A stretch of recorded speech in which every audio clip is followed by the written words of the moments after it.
Disons, je ne crois pas que cette dichotomie du bien et du mal, que l'homme est comme ça, il y a un mélange de deux principes opposés.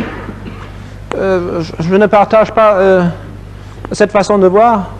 Si vous me permettez, je vais faire une petite digression philosophique concernant le mode de pensée mathématique et son influence, je crois, sur la pensée générale.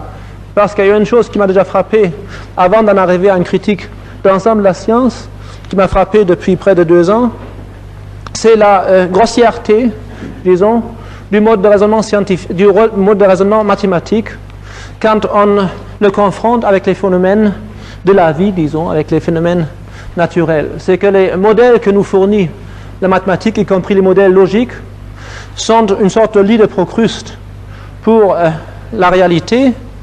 Et une chose toute particulière, c'est qu'en mathématiques, chaque chose, chaque proposition, bon, si on met à part des subtilités logiques, chaque proposition est ou bien vraie ou bien fausse. Il n'y a pas de milieu entre les deux. C'est la dichotomie totale. Et en fait, ça ne correspond absolument pas à la nature des choses. Dans la nature, dans la vie, il n'y a pas de choses qui soient absolument vraies ou absolument fausses. Il y a très souvent même, pour bien appréhender la réalité, on doit prendre en ligne de compte des aspects en apparence contradictoires, en tout cas des aspects complémentaires, disons, de la réalité, et tous les deux sont importants. Et dans un point de vue plus élémentaire, disons, une porte n'est jamais entièrement fermée ou entièrement ouverte, ça n'a pas de sens. Et disons, cette dichotomie qui provient peut-être de la mathématique, de la logique aristotélicienne, elle a vraiment imprégné, je crois, nos modes de pensée, y compris dans la vie de tous les jours, y compris dans n'importe quel débat d'idées ou même de vie personnelle. C'est une chose que j'ai souvent remarquée en discutant avec des personnes, que ce soit des discussions privées ou publiques, c'est quand, en général, les personnes voient deux alternatives extrêmes, ne voient pas de milieu entre les deux.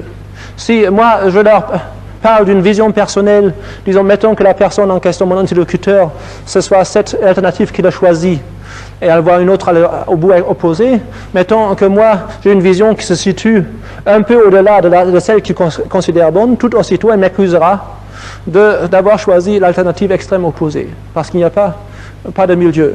Je crois qu'il y a une vice de pensée qui est inhérent au mode de pensée mathématique, et j'ai l'impression qu'il se reflète également, peut-être, dans cette vision manichéenne de la nature humaine, où il y a d'une part le bon, d'autre part le mauvais, et puis, bon, dans le meilleur des cas, on les voit cohabiter.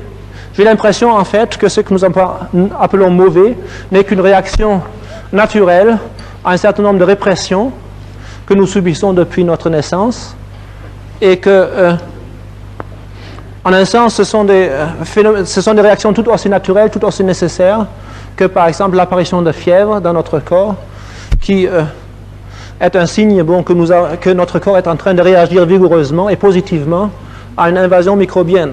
Alors, la tâche du médecin n'est pas d'éliminer la fièvre, mais d'essayer de combattre l'invasion microbienne par des médicaments. Ceci, tout au moins, est la thèse officielle, et peut-être la tâche du médecin de l'avenir sera surtout de comprendre la cause psychosomatique, disons, pourquoi il y a eu invasion microbienne à tel moment, alors que les microbes, il y en a toujours dans l'environnement, et alors que nous y sommes exposés tout le temps, pourquoi il n'y en a pas eu avant, quelles sont les causes véritables, quelles sont les tensions auxquelles nous avons été soumises. Enfin, ceci, c'est une autre paire de manches.